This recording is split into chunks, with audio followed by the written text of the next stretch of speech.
사실 오늘 본문을 읽다 보면은 좀 깜짝 놀랄 일이 좀 있어요. 그게 뭐냐면은, 왜 놀라냐? 말씀이 너무 논리적이고 정연합니다. 이 베드로가 썼다는 게 믿겨지지 않을 정도로. 이런 걸 보면은 분명 성경은 하나님의 감동으로, 하나님의 영감으로 쓰여진 게 맞는 것 같아요. 왜냐? 베드로는 바울처럼 공부를 많이 한 사람이 아니었거든요. 성격도 엄청나게 급하죠. 그리고 뭐 충동적인 사람입니다. 뭐 그냥 순간순간 기분에 좌우되는 사람이에요. 게다가 어부였어요.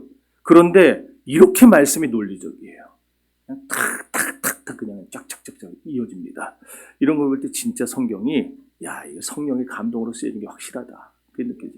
성령께서 베드로에게 감동하셔서 베드로가 사도가 된 이후에 탁월한 사상을 가지고 이렇게 편지를 쓸 수 있었던 겁니다. 또 진리를 펴나가는 데 있어서도 굉장히 논리적인 것을 우리가 볼 수가 있는 것이죠. 지난주에 살펴본 베드로후서 1장 1절에서 4절까지 말씀에서 베드로가 뭘 얘기했습니까? 자신의 편지를 받는 1세기 그리스도인들의 보배로운 믿음의 특성에 대해서 얘기를 했죠. 지난주에 보배로운 믿음 계속 얘기했어요. 자, 그러고 나서 이제 오늘 5절에 들어오면 이런 식으로 말을 합니다. 5절을 다시 한번 다 같이 읽어봅시다.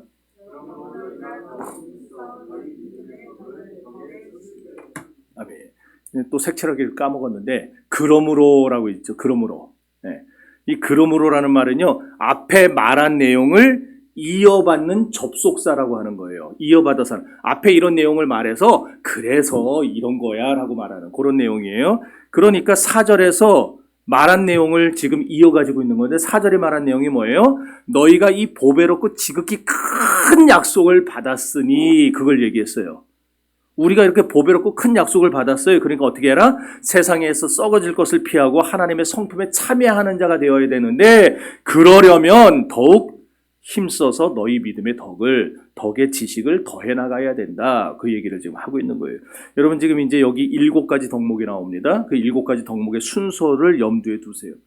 나중에 이제 얘기를 하겠지만, 이 타락한 인간은요, 사실 원래 아무것도 할 수 없는 존재입니다. 우리가 뭘 할 수 있는 게 없어요. 왜냐? 우리는 허물과제로 죽었기 때문에. 죽을 뻔했기 때문이면 죽은 건 아니잖아요. 그러니까 뭘 할 수 있어요. 살아있는 거니까. 근데 우리는 허물과제로 죽었어요. 죽은 시체가 뭐랍니까? 영안실 간혹 가보죠. 저는 진짜 영안실 자주 갔어요. 이제 목회 길에 들어서 보니까 정말 막 어떤 때는요, 일주일에 4번씩 영화제를 간 적도 있었어요. 가가지고, 그러면은 제가 태어나서 염을 한 번 딱 해봐요, 한 번. 염을. 직접. 시골에 갔는데, 저 진도인지 어딘지 거기를. 교인 집이 거기라. 그걸 갔는데, 목사가 해야 된다는 거예요. 그냥 거기서 내가 염을 한번 해본 적이 있어요. 근데, 그 시체는요, 우리 믿다가 돌아가신 분이든 안 믿다가 돌아가신 분들 시체는 다 똑같더라고요. 믿는 사람 믿다가 돌아가신 분은 누르면 딱 반응하는 거 아니에요. 똑같아요. 그냥 똑같이 아무렇지도 않아요. 꼼짝 안 하고. 시체는 안 움직입니다. 그게 시체잖아요. 그러니까 우리가 허물과제로 죽을 뻔했던 자들이었으면 우리 마음대로 하고 지금 막 이렇게 하는 거 다 이해가 되는데, 우리는 죽었던 자들이에요. 죽은 자들. 그렇기 때문에 베드로는, 그리고 사도들은 우리 맘대로 살라고 말을 안 하죠. 우리를 다시 살리신 이의 뜻을 따라 살라고 얘기를 합니다. 자, 그래서 우리는 아무것도 할 수 없는 존재였는데, 성경은 그래서 의인은 없나니 하나도 없다 그랬죠? 로마서 1장 10절에 누구도 예외는 없는 거예요. 근데 하나님이 우리에게 이 보배로운 믿음을 주신 겁니다. 우리는 죽어서 아무것도 할 수 없는 자들인데 우리에게 보배로운 믿음을 줬어요. 그리고 그 믿음으로 살아나게 하셨어요. 그래서 하나님이 이제 보배로운 믿음 갖고 살아났으니까 너희가 이 믿음 갖고 해야 할 일이 있다라는 겁니다. 우리가 해야 할 일이 있다는 거예요. 그게 뭡니까? 그랬더니 더욱 힘써서 너희 믿음의 덕의 지식을 공급하라, 이 얘기를 하고 있어요. 그러니까 이걸 해석하면 이런 게 되는 거예요. 바로 그러한 이유들로 말미암아 너희 편에서 더욱 힘써서 너희 믿음의 덕을 공급하고, 덕의 지식을 공급하고, 지식의 경건을 공급하고, 경건의 형제의를 공급하고, 형제의의 사랑을 공급하고, 그 얘기를 쭉 해나가는 겁니다. 여러분, 이 말을 유의해서 보세요. 베드로는 이미 하나님 편에서 우리에게 뭔가를 해주셨다. 뭔가를 해주셨다는 것을 분명히 얘기를 합니다. 그게 뭐예요? 다시 말하자면 보배로운 믿음을 주시는 일을 하셨어요, 하나님이. 이제 우리는 이것을 알고 있기 때문에, 그리고 이 보배로운 믿음을 받았기 때문에 이제 우리 편에서도 해야 할 일이 있어요. 계속 지금 반복합니다. 뭘 해야 돼요? 믿음의 덕을 쌓아야 되고, 덕의 지식을 공급해야 되고, 지식의 경건을 공급해야 돼. 이렇게 우리는 해야 할 일이 있어요. 그게 7가지라는 얘기예요. 그렇다면 이제 여기서 말하는 덕이라는 건 뭐냐? 일반적으로 덕이라는 것은 어떤 사람의 성격 중에서 아주 탁월한 것을 말하는데, 베드로는 그런 의미에서 덕이란 말을 사용하지는 않았습니다. 왜 그러냐면은 그 뒤에 나오는 절제, 인내, 경건, 형제의회 이런 것들도 다 덕에 관한 것들이에요. 그러니까 지금 일반적인 덕을 말한 게 아니에요. 그러면은 뭘 말하는 거냐? 덕을, 지금 베드로가 말하는 덕이 도대체 뭐냐? 그건 바로 활기찬 믿음을 말합니다. 하나님 우리에게 보배로운 믿음을 주셨는데, 이 보배로운 믿음이 그냥 얌전하게 우리 속에 가만히 있는 거 그거 말고, 이 믿음이 우리 안에서 계속 그냥 막 확 움직이도록, 이 믿음이 우리 안에서 살아 숨쉬도록 그걸 해야 된다. 그 얘기를 하려고 덕이란 말을 쓴 거예요. 그러니까 우리는 덕 그러면은 저 사람 참 덕스럽다 그런 의미로 받아들이면 안 되고, 지금 베드로가 말하는 덕의 지식을 할 때 그 덕은 우리의 믿음이 가만히 얌전한 믿음이 아니고, 죽은 믿음이 아니고, 그냥 살아서 그냥 지금 막 생선 그냥 딱 바다에서 끌어올리면 막 그냥 난리를 치잖아요. 난리 치잖아요. 우리 믿음이 이렇게 살아있어야 된다. 그 얘기를 하고 있는 거예요. 그렇습니다. 그래서 우리 믿음은요, 능동적인 믿음이 돼야 되고, 힘이 넘치는 믿음이 돼야 되고, 담대한 믿음이 돼야 되고, 아멘 할 때까지 합니다. 그냥 활기찬 믿음이 돼야 되고, 살아 숨쉬는 믿음이 돼야 되고, 예, 그렇게 돼야 돼요. 이게 바로 보배로운 믿음이에요. 보배로운 믿음이 딴 게 아니고, 믿음이 우리 안에서 계속 살아 숨쉬고 역사하는 믿음이 돼야 되는 거. 그게 보배로운 믿음. 그게 하나님이 우리에게 요구하는 겁니다. 그 다음에 이제 덕의 지식을 공급하라 그랬는데, 여기서 말하는 지식은 통찰력, 이해력을 말해요. 그러니까 어떤 얘기를 딱 듣고 어떤 상황을 딱 들었을 때 그걸 전반적으로 다 분석할 수 있는 통찰력을 말합니다.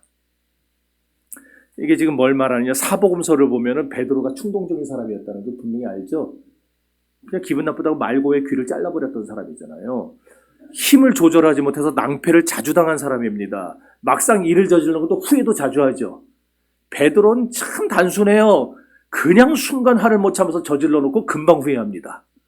그게 베드로예요.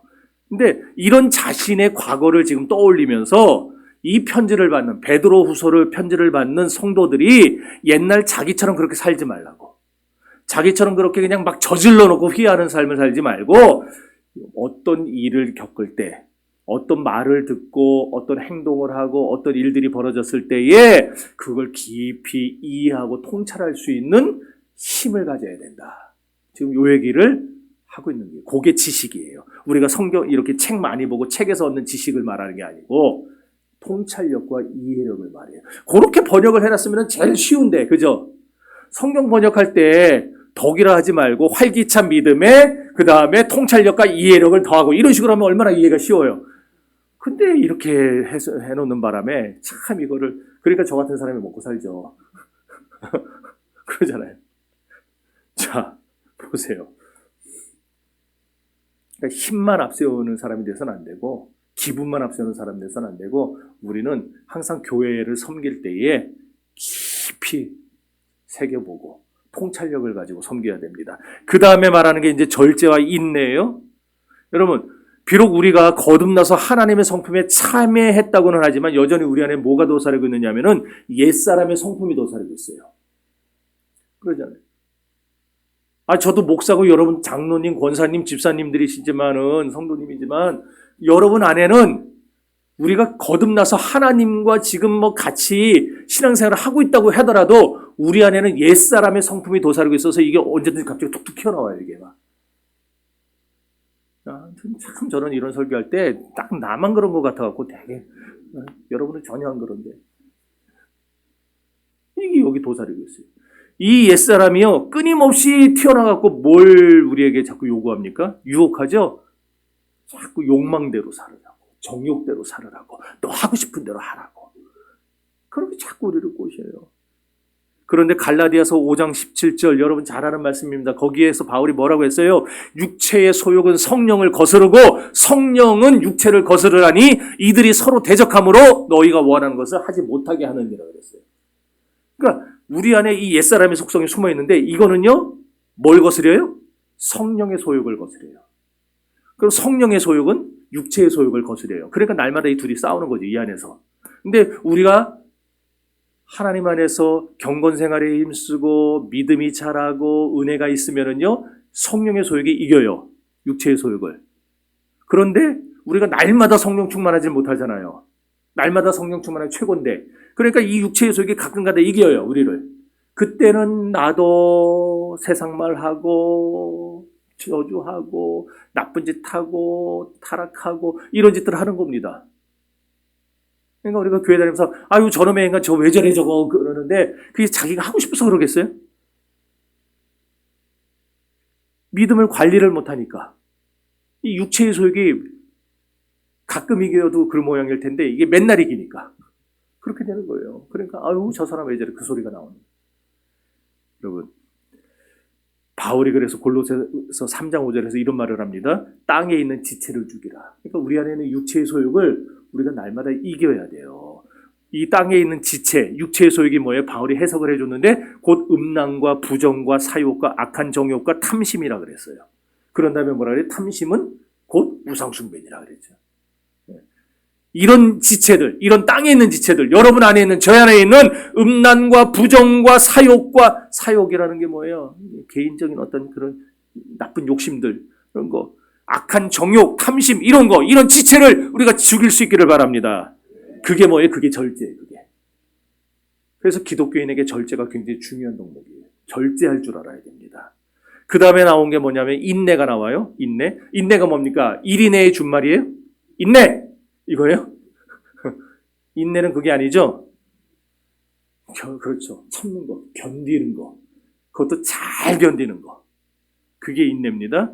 그래서 그리스도인으로 살아간다. 자, 우리 권사님 그리스도인이에요? 아니에요? 맞죠? 기어요. 맞아요. 우리 장로님 그리스도인이 아니에요. 기어요. 그래요. 자, 그럼 그리스도인이라고 그랬어요. 지금 답을. 그리스도인으로 산다는 것은요, 기본 전제가 하나 깔려 있습니다. 뭐가 깔려 있느냐? 오래 참고 견뎌야 되는 거. 그리스도인들은 참고 견디는 걸 잘해야 됩니다. 그래서 목회가요, 당연히 제가 목회 처음 하려고 신학교 들어가고 이제 목사 안수 받아갖고 처음 그 다음 수요일 날 목사 안수 받아서 이제 그날 수요 예배 때 첫 축도를 하고 주일날 이제 담임 목사님한테 인사를 갔어요. 그랬더니 저를 딱 앉혀놓고 그 얘기를 하시는 거예요. 황 목사 잘 들어라. 목사는 아마가 아니고 이제 프로다. 전도사 때까지는, 강도사 때까지는 그냥 이 실수하고 저 실수해도 사람들이 다 아이고 그냥 아직 우리 전도사님 젊어서 아직 어려서 이렇게 이해해 주지만 목사가 되고 나면은 이제 사람들은 너를 보는 눈이 달라진다. 프로다. 프로답게 행동해야 된다. 그러니까 절대 교인들 앞에서 미적거리지 말고 못한다고 말하지도 말고 어쨌든 뭐 하라 할때라도 그냥 막 그냥 열과 성을 다해서 모든 걸 해야 된다고. 프로로 해야 된다. 그러고 나서 또 하나 한 얘기가 뭐냐면은 목회는 딴 거 아니다. 너 70세에 은퇴하고 싶으면은 그 전에 은퇴하는 사람이 너무 많아요. 왜? 화병 때문에 아니면 사고 쳐서 또는 교인들하고 싸워서 그런 사람들도 있다니까요. 목사 장로가 서로 막 멱살 잡고 서로 때리고 싸워갖고 장로님도 교회 나가고 목사님도 교회 나가고 그런 게 있어요.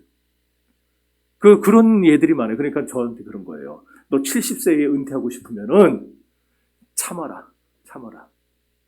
목회는 참는 거다. 제가 그때 딱 32살인가 그랬었는데 33살인가 2살인가 얼마나 혈기왕성할 때입니까?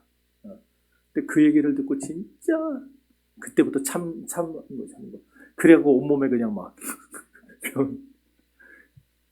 근데 목회만 그런 게 아니고요. 성도들도 그리스도인 참아야 돼요. 왜 누구하고 참아야 돼요? 같은 교인끼리. 그리고 나가서 저 안 믿는 사람들하고, 여러분들이 안 믿는 사람들하고 굉장히 많은 시간을 보낼 거 아니에요. 그럼 그 사람들은요, 우리 같지가 않아요. 우리처럼 참고 견디고 위해주고 이런 거 안 해요. 자기 거 먼저 챙기지. 그런 사람들과 있다 보면은요, 속상하고 털리고 막 이런 게 한두 번이 아닐 거 아니에요. 그럴 때 여러분이 그리스도인이라는 걸 기억하셔야 됩니다. 그리스도인이 뭐라고요? 참는 겁니다. 참는 거.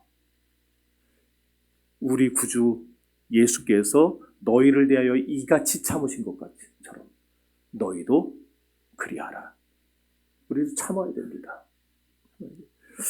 아마도 베드로가 이 말을 하면서 또 자기의 경험을 떠올렸을 겁니다. 뭔 경험? 베드로가 아주 호언장담한 거 있었죠. 다 주를 버릴지라도 나는 절대로 주님을 버리지 않겠습니다. 했는데 그날 밤 어떻게 됐습니까? 얼마 못 가서 시간이 얼마 가지도 않았는데 3번이나 예수님을 부인했어요. 얼마나 비참했겠어요. 그래서 다굴 때에 통곡했다 그러잖아요. 안 하고 통곡했다고. 여러분, 우리가 훌륭한 신앙 고백하라는 거 훌륭한 겁니까? 안 훌륭한 겁니까? 훌륭하죠. 여러분들이 신앙의 고백을 멋지게 잘해요. 그럼 그건 대단히 잘하는 겁니다. 그런데 제 아무리 신앙 고백을 잘한다 한들 하늘이 무너져도 약속 지킬 겁니다 라고 했던 사람이 약속을 안 지켜요. 그 신앙 고백을 안 지켜요. 그럼 그 신앙 고백이 무슨 소용이 있냔 말이에요. 그렇지 않을까요? 베드로는 지금 자기 기억을 떠올리면서 이 말을 하고 있는 거예요, 지금. 그러니까 우리가 주님이 우리에게 주신 보배로 믿음이 우리 안에 있어요. 그 믿음을 이제 우리가 막 움직이고 막 뛰고 그냥 이 믿음이 그냥 막 일을 하도록 만들어야 되는데, 그런 걸 하면서 우리가 또 절제도 해야 되고 인내하고 참기도 해야 되고 해야 되는데, 우리가 그런 일을 할 때에 제대로 참지 못하고 인내하지 못하고 절제하지 못하고 통찰력을 가지지 못하면 어떤 일이 벌어져요? 세상에서 욕을 먹게 되는데 그 욕은 내가 먹는 게 아니라 하나님이 먹게 되는 거예요. 아유, 저 인간 교회 다닌다며. 아이고, 저런 것도 하나님 믿어? 하나님이 욕을 먹게 되는 거예요. 그래서 우리가 참아야 되는 겁니다. 나 때문에 하나님의 영광이 훼손되지 않도록 참아야 되는 거예요. 세상 사람들은요, 참으면 바본 줄 알죠. 그래서 막 비웃어요. 더 이용해 먹으려고 해요. 그게 세상이에요. 그래서 우리 그리스도인들이 참으면은요, 여러분도 아마 느끼실 겁니다. 이것들이 좀 어느 정도 하다가 끝나야 되는데 계속 이용해 먹어요. 계속 이용해 먹어요. 그 지금 얘기를 하려고 그러면 지금 또 시간이 많이 가니까 이건 넘어가고. 근데 상황이 그런데 그럼 왜 참아야 됩니까? 왜 참아야 됩니까? 그런 질문 나올 거 아니에요. 그때 기억하라고요. 우리가 하나님의 자녀로서 지금 잠시 고난을 당하고 있는데 이후에 우리가 얻게 될 그 영원한 기업, 그 영원한 기업을 향해 우리가 지금 한 걸음 한 걸음 한 걸음 걸어가고 있는 중입니다. 이 와중에 비록 사람들에게 우리가 이용당하고 억울한 일 당할지라도 우리는 지금 저기를 향해 가야 될 거 아니에요. 이 중간에 멈추면 안 되잖아요. 끝까지 가야 여기까지 내가 가야 저 자리에 앉을 수 있지. 안 가고 내가 생각만 한다고 앉을 수 있어요? 못 앉잖아요. 가야 될 거 아니에요. 가기까지 우리가 수많은 일들 당합니다. 그러나 끝까지 그 나라 들어가기 위해서 우리는 참아야 되는 거예요. 네, 참아야 돼요. 그러니까 여러분, 선을 행하되 말씀했죠. 낙심하지 말라 그랬어요. 낙심하지 말라. 왜? 피곤치 아니하면 때가 이름에 거두리라 그랬어요. 그러니까 여러분들 그리스도인으로서 참는 걸 전제하고 살아가시고, 그렇게 살면서 좀 억울하더라도 속상하더라도 눈물을 흘리더라도 여러분들 견디다 보면은 결국 때가 이르게 되고 여러분이 열매를 거두게 될 것입니다. 자, 그 다음에 이제 7절에 가보면은요, 경건, 형제 우애, 그리고 사랑이 나오는데, 여러분, 우리 신앙에는 훈련이라는 게 필요해요. 아니, 엄밀히 말하면 성도의 신앙생활이란 결국 훈련의 연속입니다. 훈련의 연속이에요. 군대에서도 제식 훈련, 그 가장 기초잖아요. 가장 기초. 맨날 이거 그냥 딱, 이거잖아요. 다. 앞으로 가, 이거.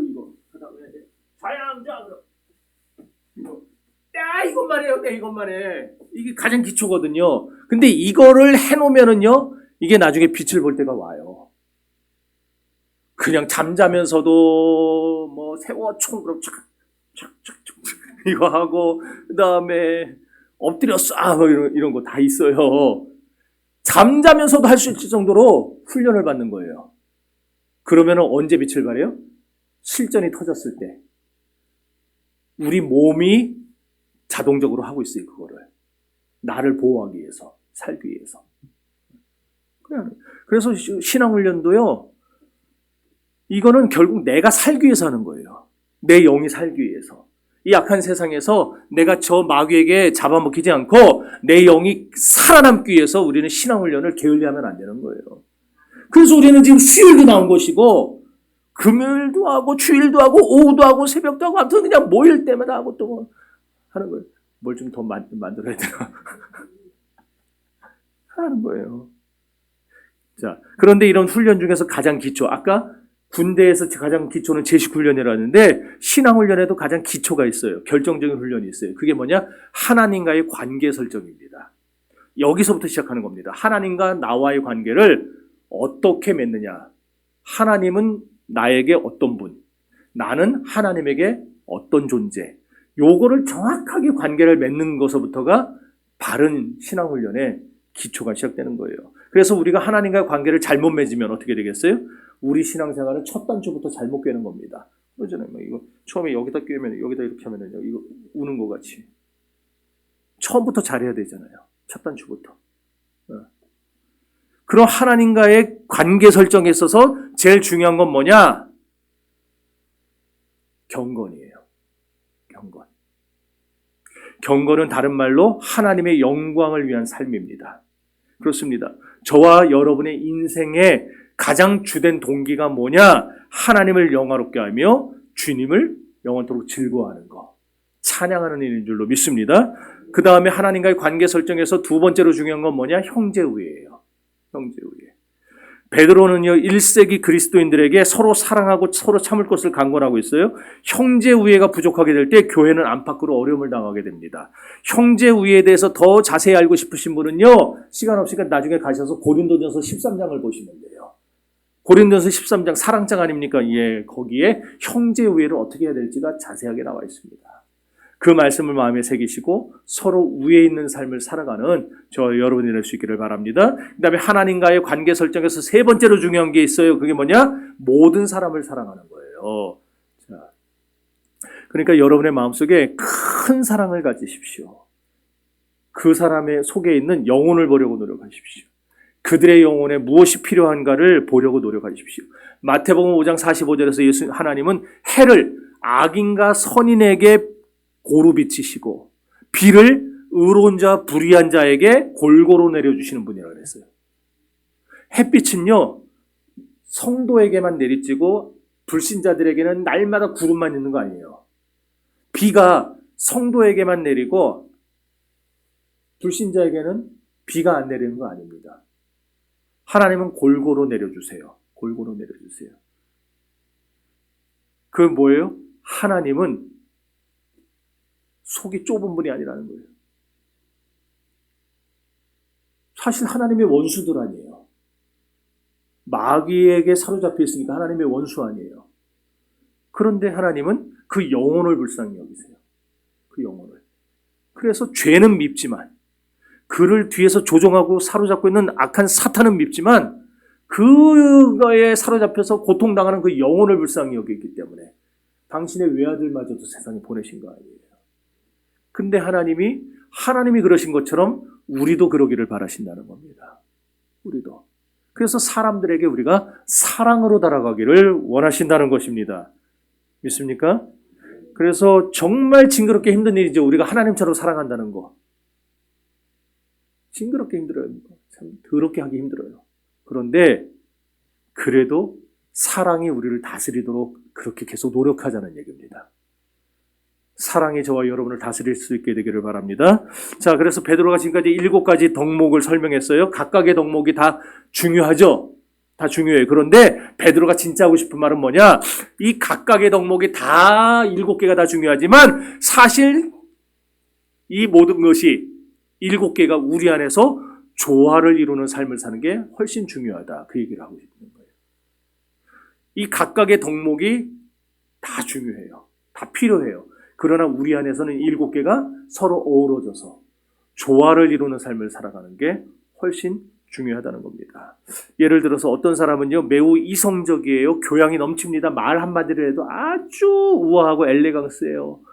옛날에 앙드레 김, 안녕하세요, 김복남이요, 막 이러면서 엘레강스하게 얘기해요. 그런데 도덕적이지 못한 사람이 있어요. 그런 말은 그렇게 하는데, 반대로 도덕적으로는 흠이 없는데 이성적이지 못한 사람이 있어요. 베드로처럼 순간의 화를 참지 못하고, 또는 대단한 의지력을 가지고 있는 사람이 있는데 다른 것들이 결여된 사람도 있습니다. 얼마든지 이 세상에는. 그렇게 결여된 사람들을 볼 때 여러분들 좋습니까?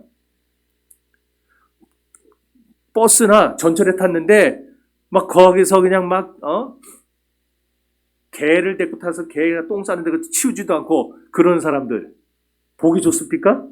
생긴 거는 말짱하고 옷은 아주 비싼 옷을 입고 시계도 그냥 엄청나게 비싼 명품을 찾는데 행동하는 건 그따위예요.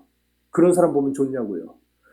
전철에서 담배, 이제 20대 처녀가 담배 피우고 있는데 70대 노인이 담배 끄라 그랬더니 네가 뭔데 이 새끼야.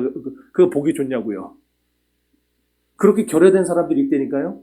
여러분도 그런 사람 보면 싫죠? 꼴보기 싫죠? 네, 마찬가지. 그러니까 우리는 이 덕목들이 어느 것 하나를 우리에게서 빠지면은요, 보기가 별로 안 좋을 겁니다.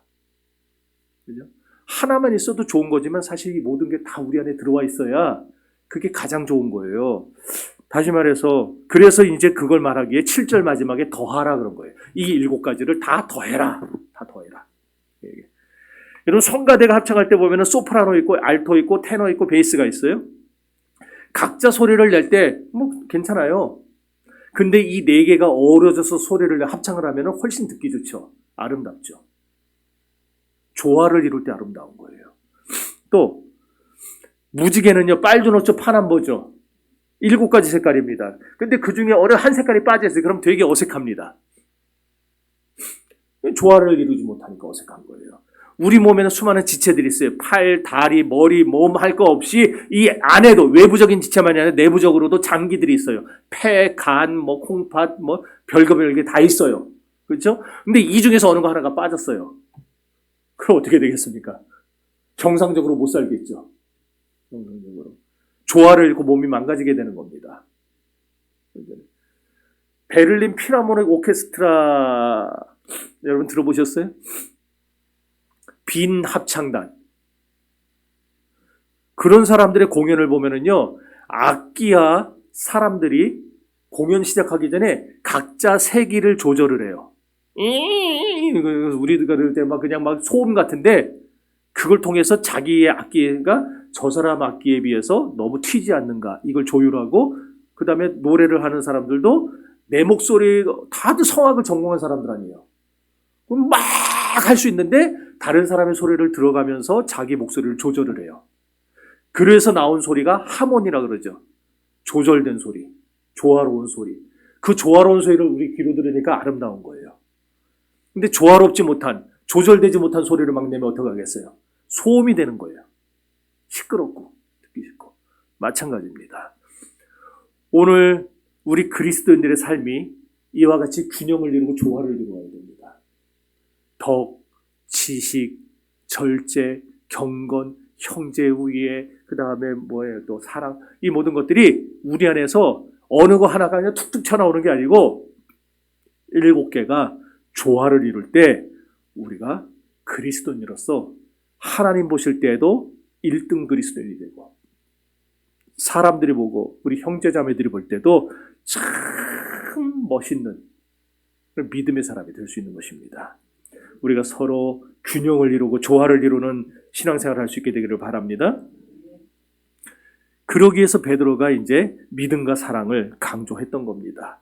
여러분, 우리 생활 속에서요, 믿음과 사랑이 없이는 아무것도 아닙니다. 여러분에게 믿음이 있습니까? 믿음이 있습니까? 그러면 사랑으로 끝맺으셔야 됩니다. 믿음으로 시작했잖아요, 우리는.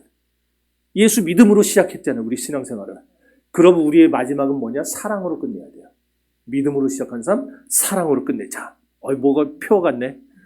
제가 믿음으로 시작한 삶, 그럼 여러분 사랑으로 끝내자 그랬어요. 믿음으로 시작한 삶! 이야, 멋지다. 순간순간 이런 게 자, 그래서 우리가 이런 믿음과 사랑이 저와 여러분 안에서 조화를 이룰 수 있기를 축복합니다. 자, 그 다음에 1장 10절 읽어봅시다.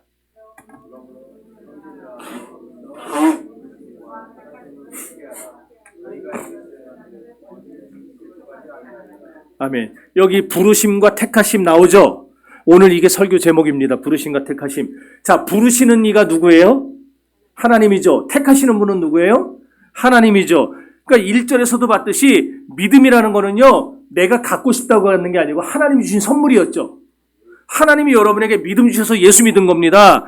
그러니까 우리가 다 하나님께 받은 거예요. 그래서 바울이 에베소서 2장 8절에서 너희가 그 은혜를 인하여 믿음으로 말미암아 구원을 얻었나니 이것은 너희에게서 난 것이 아니요 하나님의 선물이라, 그렇게 얘기를 한 겁니다. 그에 앞서서 2장 1절에서 에베소서 2장 1절에서는 허물과 죄로 죽었던 너희를 살리셨도다 그랬어요. 이렇게 죽었던 우리를 하나님이 살리셨어요. 그러므로 이제 지금 여기 우리 중에서 나는 그리스도인이야라고 생각하는 분들, 여러분 모두가 되겠죠? 여러분 중에 나는 그리스도인 아니야라고 하는 분만 손 들어보세요. 그거 없잖아요. 다잖아요. 우리 다 그리스도인. 그러니까 우리가 지금 우리 전부는 그리스도인답게 살아야 되는 겁니다. 그리스도인답게. 그리스도인답게 사는 게 뭐예요? 나의 나 된 것은 하나님의 은혜로 말미암은 것이라. 그러니까 우리는 언제나 나를 내세우는 게 아니라 하나님을 내세워야 되고, 하나님의 은혜를 감사할 줄 알아야 되고, 그게 그리스도인답게 사는 겁니다. 이 고백을 하면서 여러분의 삶 속에서 7가지 덕목들이 조화를 이루는 삶을 살아갈 수 있게 되기를 바랍니다. 여러분 솔직히 생각해 보세요. 내가 지금 요만큼이라도 지금 살 수 있는 것, 이거 하나님 나를 부르셨고 하나님 나를 택해 주셨기 때문이에요. 하나님의 은혜로 나를 주관해 가시기 때문이라는 것. 그 답 외에는 다른 답이 있을 수가 없어요. 그럼 도대체 10절 말씀은 뭐냐? 부르시고 택하시는 건 전부 하나님 편에서 하시는 일인데 도대체 뭘 굳게 하라는 거냐? 뭘 굳게 하라는 거야? 10절 말씀은 나를 부르셨고 나를 택하신 사실을 알고 있냐라는 질문입니다. 그러니까 지금 베드로가 우리에게 질문하는 거예요. 황 선배, 황 목사, 너는 하나님이 너를 부르셨고 하나님 너를 택하셨다는 거 알고 있니? 이 질문을 하고 있는 거예요. 여러분에게도 동일한 질문을 하고 있는 겁니다. 알고 있습니까? 그럼 우리는 그걸 알고 확신해야 된다는 거예요. 그걸 굳게 하라는 말입니다. 하나님이 여러분을 부르셨습니다. 하나님 여러분 택하셨습니다. 확신하면서 하십시오. 이 확신이 없으면요, 우리가 해야 할 일을 못해요. 어떤 사람들은 그런 말 합니다. 어떻게 감히 내가 내 입으로 내가 죄사함을 받았다고, 내가 구원받았다고 말할 수 있느냐? 그거 주제넘은 짓 아니냐? 그러는데 아니에요. 물론 우리는 여전히 부패하죠. 여전히 우리는 죄를 짓습니다. 여전히 우리는 문제가 많습니다. 그럼 완전한 사람만 구원을 받고 완전한 사람만 구원에 대한 확신을 가져야 되는 건가? 그건 아니죠. 성경 어디에 죄 없이 완전한 사람만 구원에 대한 확신을 굳게 가지라고 말하는 데가 있습니까? 없어요. 성경 어디에도. 사실 이 세상에서 육신을 가지고 사는 동안에 우리가 완전해질 수 있어요?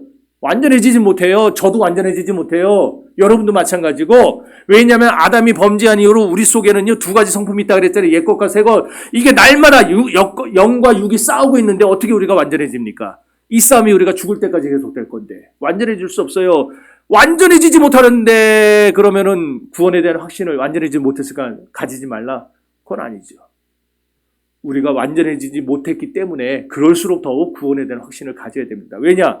자, 거기에 대한 얘기가 나옵니다. 첫째, 성경 말씀에 그 사실이 확실히 선언되어 있으니까. 이것은요, 사람이 구원해낸 생각이 아니에요. 우리가 비록 형편없는 죄인일지라도 반드시 구원에 대한 확신을 가져야 되는 이유는 분명합니다. 그것이 하나님이 저와 여러분을 구원하시기 위해 계획한 방법이기 때문이에요. 하나님 우리에게 말씀은 신약의 모든 서신서가 바로 이 확신을 우리에게 깨우쳐주기에 기록됐어요. 그래서 몇 가지 성경 구절을 읽어볼 텐데 다 같이 읽어봅시다.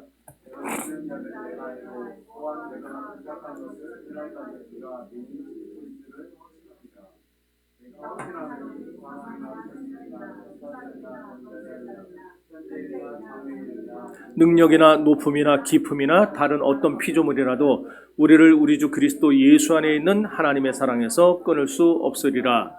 이제 후로는 나를 위하여 의의 멸류관이 예비되었으므로 주 곧 의로우신 재판장이 그날에 내게 주실 것이며 내게만 아니라 주의 나타나심을 사모하는 모든 자에게도니라. 아멘. 자, 지금 우리가 세 구절 읽었어요. 뭐라 그랬습니까? 그날까지 그가 능히 우리를 지키실 줄 확신한다. 그렇죠? 그 다음에 내가 확신하노니, 뭘 확신해요? 우리 주 그리스도 예수 안에 있는 하나님의 사랑에서 끊을 것이 없다. 확신했어요. 또 뭘 확신합니까? 이제후로는 나를 위하여 의의 멸관에 예비되어 있다. 나 구원받았다. 확신하며 살았어요. 여러분에게 이런 확신이 있습니까? 있습니까? 반드시 있어야 됩니다. 있기를 바랍니다. 두 번째로 구원에 대한 확신을 가져야 될 이유는 성숙한 그리스도인이 되기 위해서예요. 마가복음 8장에 보면은요, 예수님이 소경을 고쳐주시는데 어떻게 고쳐주시는지 아세요? 거기 보면은요, 소경 눈에 침을 뱉어요. 에이, 여러분 같으면 어떻게 했을 것 같아요? 에이씨! 어땠을 것 같아요? 안 보인다고 침 뱉는 소리 안 들려요? 일로 와봐. 에이,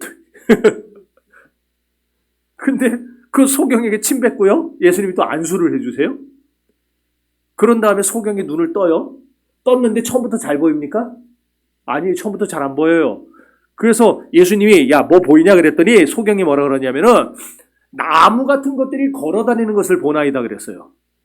그러니까 사람인 줄도 잘 모르고 뭔가 막 움직여요. 걸어다녀요. 그랬더니 예수님이 시력은 되찾았지만 아직 완전하지 않죠. 또 예수님이 불완전하니까 다시 소경을 위해 또 기도하세요. 그리고 그가 볼 때까지 그를 고쳐주세요. 만일에 그리스도인들에게 구원의 확신이 부족하다면요, 그 사람은 이 소경처럼 보기는 보는데 불완전하게 보는 사람입니다. 여러분들은요, 하나님이 여러분에게 약속한 이 성경의 말씀들, 약속의 말씀들에 대한 분명한 확신을 갖고 사시기를 바랍니다. 하나님은 한 번 말씀하셨으니 이루실 겁니다. 내가 말하였으니 이를 시행하리라. 주님이 그러셨어요. 여러분, 그러니까 분명히 확신하며 사세요. 주님은 불확실하면은 확실해질 때까지 고쳐주시잖아요. 그러니까 여러분들 그런 주님을 붙잡고 여러분 안에 신앙의 확신, 구원의 확신을 가지게 해달라고 기도할 수 있게 되기를 바랍니다. 세 번째로 우리에게 구원의 확신이 있어야 그리스도의 증인이 될 수 있어서 그래요. 느헤미야 8장 10절에 보면은요, 느헤미야가 이런 말을 합니다. 오늘은 여호와의 성일인즉, 그러면 쭉 나가다가 마지막에 뭐라 그러냐면은 여호와를 기뻐하는 것이 너희의 힘이니라. 우리의 힘은 하나님을 기뻐하는 거예요. 하나님을 기뻐하는 게 뭐겠습니까? 하나님을 기뻐하는 것은 주님의 증인으로 사는 겁니다. 하나님을 기쁘게 하는 것을 말하는 거예요. 하나님을 기뻐하는 것이 내가 하나님 기뻐요 이게 아니고 하나님을 기쁘게 해드리는 거. 하나님이 가장 기쁜 건 뭐예요? 영혼들에게 하나님을 전하는 거예요.